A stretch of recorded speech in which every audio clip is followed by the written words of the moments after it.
Call me Diana. When I was 9, life hit the fan. Now, I'm not using fancy words here, just telling it straight. It was me, my little sister Lizzie who was 2, Mom, and the man I'd called Dad up until that world-flipping day.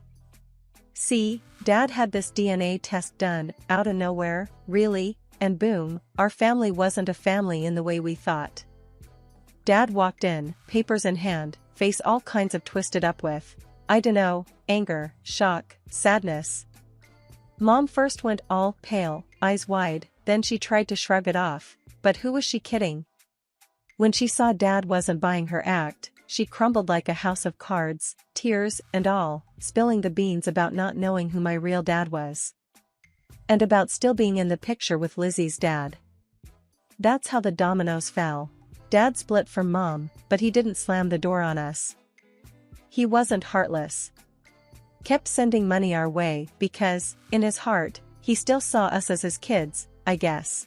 Love's weird like that. Mom didn't waste any time though, married Lizzie's dad, George, quick as you like. Lizzie became the apple of his eye the second the ink dried on their marriage certificate, and he made it official by adopting her and cutting me out like last night's pizza. For me, it was like I became a ghost in my own home, invisible. Our house, huh? It was less of a home and more of a crash pad for me. Mom was all about her new life, with stepdad and Lizzie. They were like the picture-perfect 3, and there was me, just sort of, there. Don't get your stuff on the couch, stepdad would bark, not even looking up from his game on TV. But where am I supposed to, I'd start. Figure it out, not my problem, he'd cut me off without missing a beat. Mom would be in the kitchen, cooing over Lizzie or giggling with stepdad, acting like my voice was lost in some other dimension. Me and Lizzie? Well, we were on different planets. I tried to be the good big sister, but she was being raised like she was an only child, princess costumes, bedtime stories, all smiles. Me, I was lucky if I got a goodnight hollered in my general direction. The dinner table was like a minefield. I'd sit quiet, try to make myself smaller, while they chatted about their days, about everything and nothing. I'd just pick at my food, not if someone accidentally made eye contact. You gonna eat that? Stepdad would grunt, eyeing my chicken like he hadn't been fed in weeks. Nah, you can have it, I'd mumble, sliding my plate over. Hey, watch it. You're making a mess. He'd growl as a pea rolled off the table. Mom was no better. If I tried to talk to her about school or friends, she'd give me that nod-smile combo that adults do when they're not listening. Sure, honey, she'd say without missing a beat in her phone scroll. The bell rang, cutting through the chatter of the hallway, signaling the end of the day. I gripped my backpack tighter, shuffling out with the rest, everyone pushing to be first to freedom. That's when I saw him, leaned up against the old metal fencing by the school gates, my dad. Dad? I said, peering close as if my eyes were playing tricks. Diana, he grunted, a curt nod in place of a smile. I stopped a few feet away, wary. What are you doing here? Got something to tell you.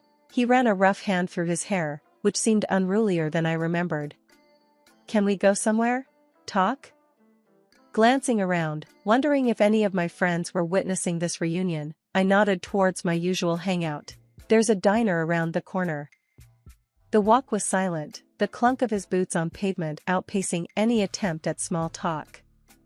The diner wasn't much, but it was a slice of familiarity compared to the man walking beside me. Once seated in a booth with peeling vinyl and a wobbly table, the waitress came over, eyeing Dad somehow suspiciously and me with concern.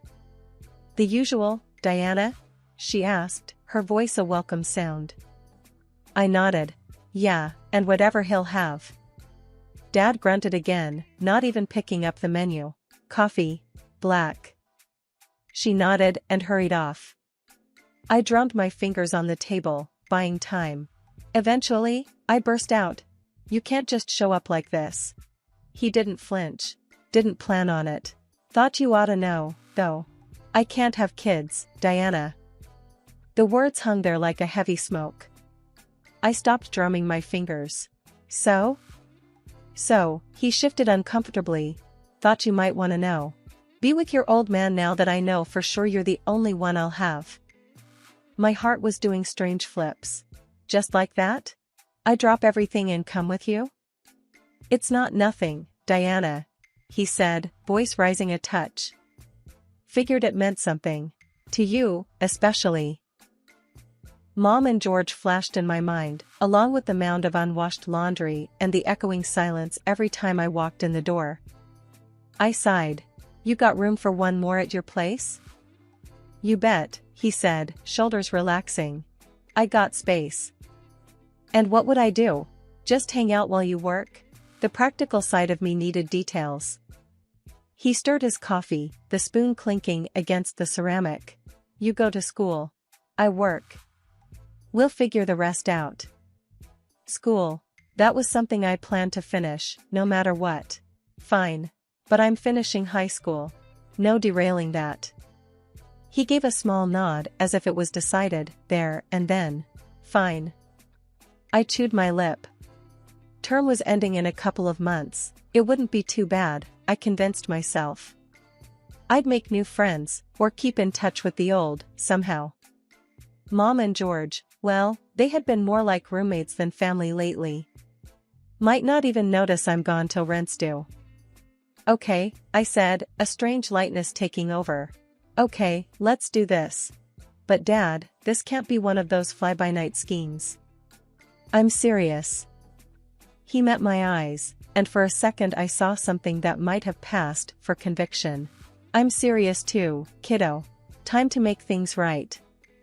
We left the diner with a plan forming. I was scared, but the idea of starting over, with him, it felt like a real chance. As we walked back to the school to collect the rest of my things, I figured this might just be the new beginning I'd been craving. Dad and I live in a new city now. It's different, cold sometimes, and loud, but it's home. Dad started his own business, something to do with tech and gadgets. It was just a bunch of computers at first, but it really picked up. People talk about him now, like he's someone. I guess he is. I go to this local school. It's alright, I guess. Not much to say about it except I'm there to get grades, and I'm doing good, real good. Got to, right? Dad's setting the bar up high with his success and all. I gotta keep up, make him proud. That's the goal. And me? Dentistry's where it's at for me. Can't explain it, really. Just something about fixing people up, giving them a smile to be proud of. Sounds good, doesn't it? Dad's all for it. When I first told him, I thought he'd be like, dentistry, really? But no, he was all. If that's what you want, kiddo, then go for it. That's Dad for you, supportive as ever. My mom and George? They're like a TV show I used to watch, but forgot how it goes. It's just static now, and I don't remember much about them. Doesn't matter, though. We've got our own thing going on here. Another test aced? How do you do it? Dad's voice makes me jump as he comes into my room. His eyes are all tired from work, but he's smiling. Study, isn't it? Just hit the books and the answers stick, I say, shrugging like it's no big deal. Dad chuckles, the lines by his eyes crinkling up. You got your old man's brains, that's for sure. I roll my eyes. Yeah, just means I'll have to pick a fancy college for dentistry. They don't let any dummy in. Hey, you pick the college, I'll figure out the rest. He pats my head and then turns serious. Don't you worry about that. The thing is, I don't worry. Not about this. Dad's good for his word, always has been. There's this cool thing I've been doing, volunteering at a local dentist's office. Sounds boring, but trust me, it's not. On Tuesdays and Thursdays, I'm there, watching, learning, sometimes handing them tools like I know what I'm doing. It feels right, like I belong. I don't go out much, not a party person. I've got Emma and Zach at school, and that's plenty. Emma's all about basketball, while Zach's into his music. They're cool, even if we don't hang out much outside of school. So, when you gonna invite us over? Emma bumps my shoulder as we're walking out of class. I wanna see if your dad's place looks as techy as you say. I shrug. Dunno, we're pretty busy most of the time. But yeah, maybe. Zach's grinning, his headphones around his neck. Busy studying teeth, huh? If you ever need a guinea pig. He taps his front tooth. No way, I snort. I am not starting with your mouth, Zach. Days blend together, school and dentistry. It's like a rhythm, home, school, teeth stuff. But it's nice, predictable. I like it.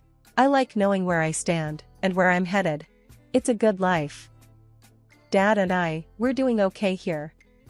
Business, school, future dentist stuff, it's all pieces of this new life. And I'm thinking, as I fall asleep with my dentistry book spread out around me, I'm really looking forward to what comes next. I'm 32 now. Year by year, the image of my dad in his prime fades a bit more, the edges blur like a photograph left too long in the sun. He's been gone for a few years, taken by a sickness that chewed him up from the inside. Damn, it made me mad. Fists clenched, teeth gritted, kind of mad. You see, I've been around medicine my whole life, with all this knowledge and not a penny spared on treatment, but still, the guy couldn't beat the odds. Life's a real piece of work, huh? It kicks you down and expects you to get up and say, thank you.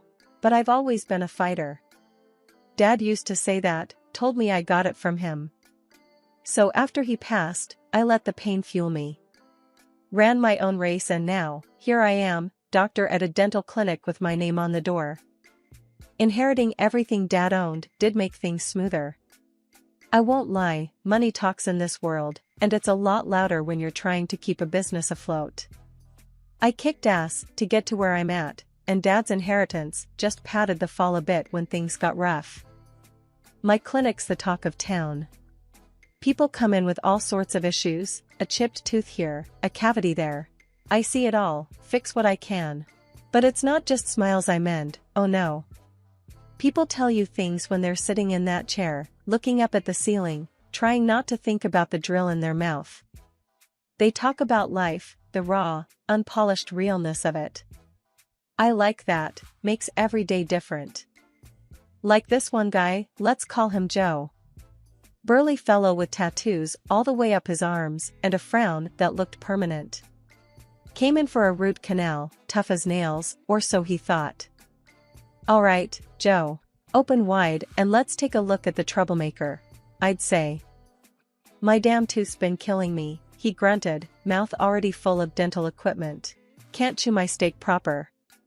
Can't have that, I said, matching his straightforwardness. Let me fix you up right quick. By the end of the appointment, after some drilling and a whole lot of tough guy grunts, he was singing a different tune. Doc, you're a miracle worker, Joe mumbled through the gauze in his mouth. Go easy on the steaks for a while, yeah? I told him, handing him a mirror to check out my handiwork. A job well done if I may say so myself. That's the drill, my days in a nutshell. But it's not just teeth, it's the people behind them that keep the job interesting. So yeah, life goes on. I miss Dad every damn day, but I reckon he'd be proud. Proud that his little girl didn't just crumble. I look forward and push on. That's what you have to do. No use dwelling on the what-ifs and the whys.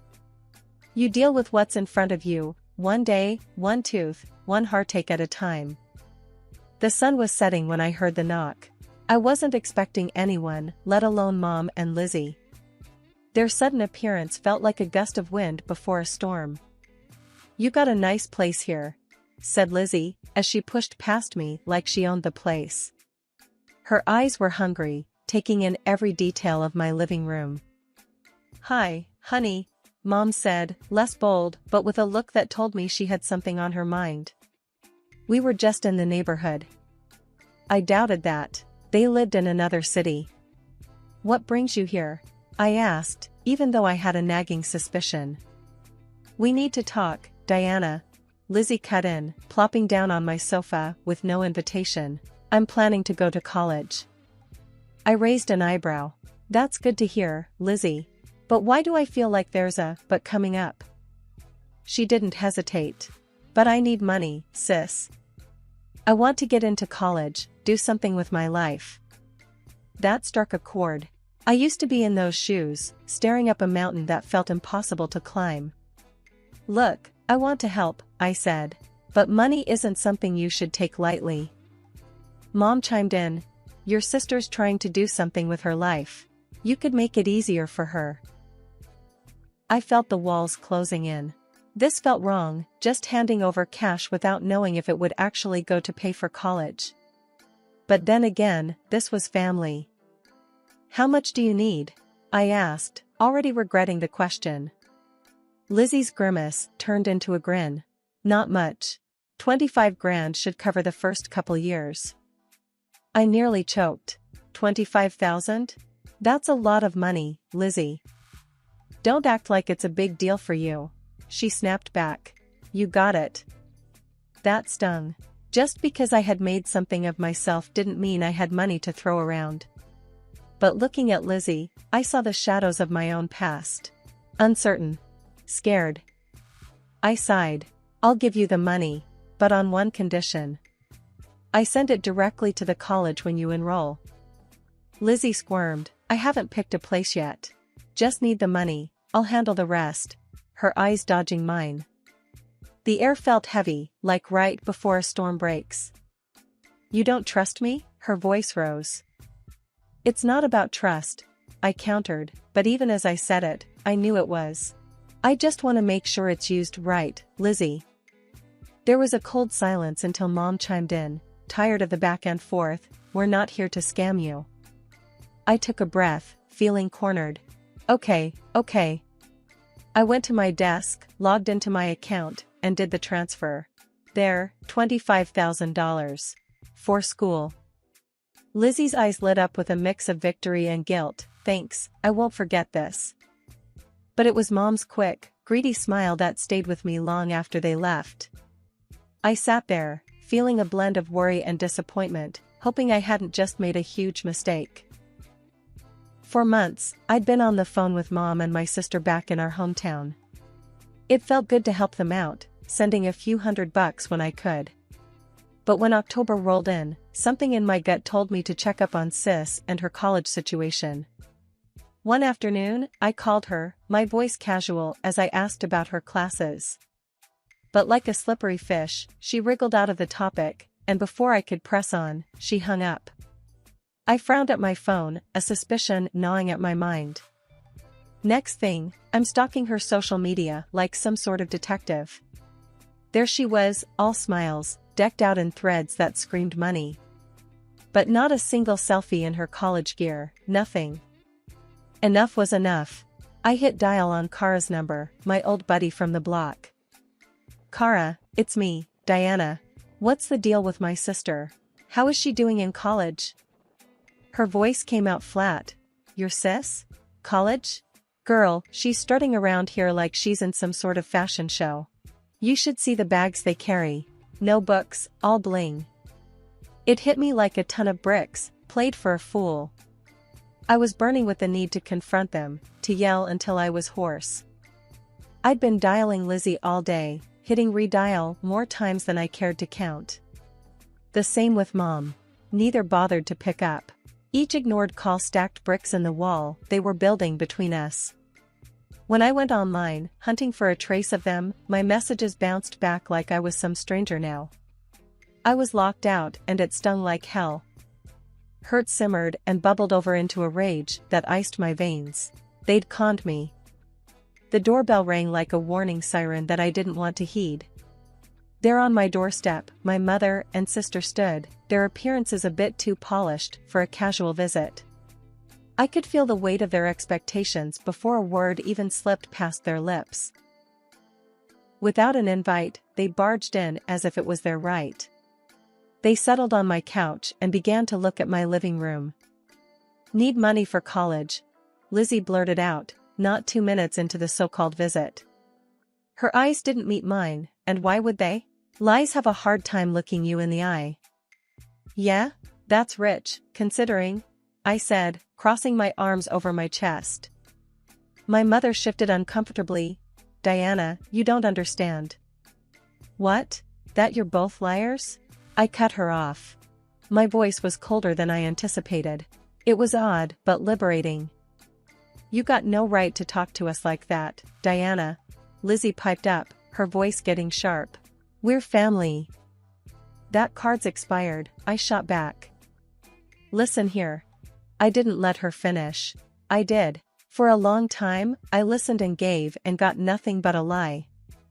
We're your blood, and you owe us that much, my sister said, her voice hitching up a notch. I couldn't help but laugh then. Not because it was funny, but because the level of their delusion was staggering. You think I owe you for spending my money on everything but what you claimed? For lying? For treating me like an ATM? I fixed them with a look that felt as if it could peel the paint from the walls. There was silence for a moment, and then my mother's face twisted into a scowl. Ungrateful brat. After everything we've done for you. Done to me, you mean? I corrected. My sister stood up. We don't need this. If you're going to be a bastard about helping family. Well, if the shoe fits. I interrupted her and then pointed at the door. Leave. I'm done being your free ride. They were on their feet now, faces red, not with shame, but with anger. You'll regret this, my mother hissed. I already regret plenty, but cutting you off ain't on that list. I walked to the door, holding it open. Get out. As they stomped past me, their parting words were threats about making me pay in ways money couldn't cover. Once they left, the silence in the apartment was heavy, but it was mine and mine alone. I leaned against the closed door after they were gone and exhaled a breath I didn't realize I'd been holding. It was done. It should have felt like a victory, but wars with family tend to leave you counting losses more than wins. Life has a funny way of showing you who really cares. Here I am, sitting on the rough patch of grass by his grave, my dad's grave. Well, he wasn't my biological dad, but that never mattered. He treated me like I was his own. Gave me support, taught me right from wrong, showed me kindness. Not like my mother or my sister. I stopped picking up their calls, blocked their numbers. Cut them off, just like that. Now, here I sit with only the sound of the wind for company. I talked to him, to my dad, telling him about my day, about the tough root canal or the kid who wouldn't stop squirming in the chair. It feels right, you know, being here with him. Peaceful. Hey, Diana. It's Jim from the grave next over. Poor guy, lost his wife last year. He's a regular here, like me. You're talking to your dad again, huh? Yeah, I say. You know how it is. Jim nods. Sure do. Gotta keep the connection somehow. How's work going? Same old, same old. Teeth are teeth, Jim. They don't change much. Jim chuckles. Yeah, I guess teeth are more reliable than people, huh? You got that right, I smirk. I've always liked Jim. Has a way of saying what he means without wrapping it in cotton. I stand up, brush the grass off my jeans, and take one last look at the headstone. See you tomorrow, Dad, I say softly, though he can't hear me. The door of the car closes with a satisfying thud. I start the engine and roll out of the cemetery. The road stretches out ahead of me, clear and open. Just like my future, just like my life now. No more chains pulling me back, no more feeling like a human ATM. My life is mine again, I whisper to the rearview mirror. Tucking a stray hair behind my ear, I pull into the traffic. My phone's silent these days, but I like it that way. No surprise calls begging for cash, no manipulative messages. Just the occasional text from a friend or a reminder for an appointment. When I get home, I crash on the couch. No yelling, no lies, no fake teary apologies or promises. Maybe I'll get a dog, a big one with soft ears. Someone who's glad to see me for me, not for what's in my wallet. Yeah, that sounds nice.